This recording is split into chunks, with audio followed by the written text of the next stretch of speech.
Right, good morning. I haven't done many videos with the bunnies lately. This is Robert. Robert is a 10-year-old Dutch, and I'm going to run through our daily checks with you. So all bunny owners should be looking to do this with their bunnies every single day. Doesn't matter what time of day, but morning time's ideal, because if you find an issue, then obviously you can get to a vet without having to pay for an emergency vet. So first thing we're going to do, we're going to run our fingers down underneath their chin and feel along their jawline to see if there's any swellings or bumps. Same then above their nose, under their eyes, looking for any swelling around his eyes, above his eyes, any swellings that could indicate any issues. Have a look at his nose, make sure there's no discharge and that it's nice and dry. Then we're going to feel around his neck, make sure there's no marks, cuts or scratches. Sorry, Rob. Ears then, I tend to pull the ears to the side there, feel for any swelling.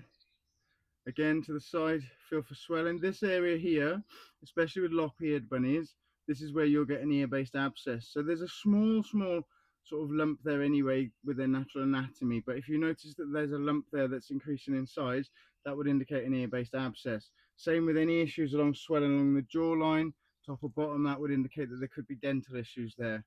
So then we're going to run our hands down the body, again feeling for swellings, cuts, marks, anything like that. Going to lift Robert up then, hands under his armpits, which pushes his hands forwards, lifting his bum forwards and resting it gently. Now I rest him against me. So now I'm going to take my hand, I'm going to pull back his bits, make sure his winky's okay. Then either side of his genitals, there's like a small slit. That's called a scent gland. Now these scent glands must be cleaned regularly and checked daily to make sure they're not dirty. Sorry, Rob. Check around his bottom and his tail for marks, anything like that. We'll check his hocks, make sure he's got no sore hocks, which he has got a slight sore hock there. It's called pododermatitis. We have boots for that, cream for that, laser treatment for that. Whilst he's up then, we're just going to run up and down his belly, make sure we can't feel any belly swellings or anything like that. I'm going to place him back down. We'll just check around his back end. In fact, I'll turn him around, Rob, sorry. So you take your hand, you run the fur backwards, and you can just get a good look through it. You can see there's a bit of loose fur there from his undercoat, looking for any matting, any marks, signs of fly strike. And once that's done, and you've checked them all over, so we've checked his nose, his jaw, his eyes, his ears, his body, his belly, his genitalia, and his bottom. And that's a daily check. Now while you're doing that, it's wise to run a brush through him. I like this brush, I really like this brush. It's just a metal comb with silicone in it. If you're not particularly experienced with brushing and handling rabbits, then this probably isn't the brush for you right now.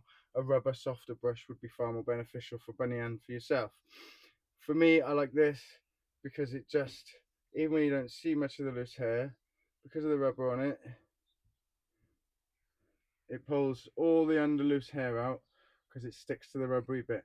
So it's not over violent and pulling out hair that doesn't need to come out. It's just basically collecting rough bits of hair. Now, same again with these. I'll just do a bit of a brush every day rather than put them through the idea of a scheduled grooming session. When we're doing the checks, obviously you can see how much they desperately need a groom. Now, Robert didn't seem like he had much loose fur, but as you can see, it's all coming out. And it's just a simple daily thing. It's not a big deal. It's not stressful for him. And there you go. That's Robert's daily check done. He's not going to eat this strawberry while he's on the table with me. Oh, the one last thing as well. Sorry, I did forget. When you're looking at the ears, you need to look in the ears as well. And just look for gunk, signs of mite poo or anything like that, or any swellings or issues with the ears. Now I'm going to take his strawberry and let him take it back to his enclosure, because he'll eat that in peace.